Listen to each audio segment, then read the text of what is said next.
Hello, this is Jundo. Welcome to Treeleaf. Today our subject is science and the brain, specifically the latest neurological research on Zazen and what occurs within the meditator during the Zazen experience. Recent studies using the latest technology have allowed us to experience for the first time from outside the meditator what is occurring inside the meditator's brain. And using this latest equipment, I hope to show you what I experience during deepest samadhi. It is an opportunity for you to share the nirvana experience that I experience when I sit zazen. Are you ready? Believe we're all hooked up. Let me focus. This is what I experience during zazen in my deepest, innermost mind. Actually, that was a little embarrassing.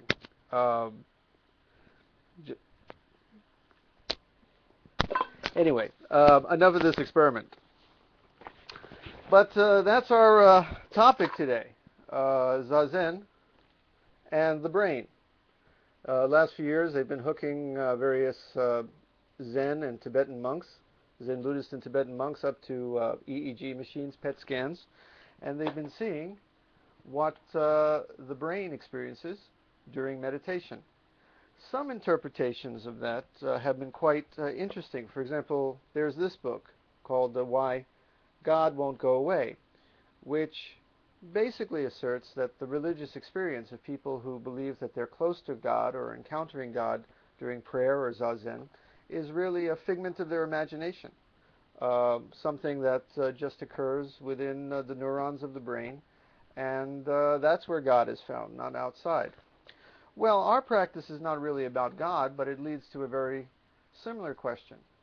Is what we're experiencing during zazen real, or is it an illusion? For example, very often during zazen, we experience a sense of timelessness, which can be traced using MRI machines to certain changes that occur to the temporal lobes of the brain. The areas of the brain responsible for our sense of time quiet down. Same for the areas of the brain responsible for our sense of space and of the border between ourselves and the world. It can be measured that those parts of the brain quiet down, and therefore we experience the world as in the brain as with the border between ourselves and the world softening or even disappearing. Master Dogen said that much of the Zen experience is before hearing, before thought. We experience it by quieting those areas of the brain and experiencing the world in a new way. But is it an illusion? Well, here's my perspective on this. What we are doing during zazen is substituting one viable, real experience of life, what we experience on day-to-day life, what we're experiencing right now, with another viable, alternate, brain-created perspective on life. Let me tell you exactly what I mean. I mean, you're not actually seeing me now. It's pretty obvious that you're seeing light photons being emitted from your computer screen, if there's a computer there, which is also light photons that are traveling into your eye, that are somehow recreated within your brain. You're seeing a simulation. You're not even sure I'm there. I may not be there. Let me check. I will. But you didn't feel that. You don't know I actually did that. So I may be just a brain-created simulation. But let's assume I'm real. Still, the way your brain is recreating the world is just one way to experience the world. But it's not the only way. In our zazen, we experience real life and the universe just from different vantage points, without that sense of time, without that sense of hard self, with less resistance between the self and the world because the sense of self is dropped, for example.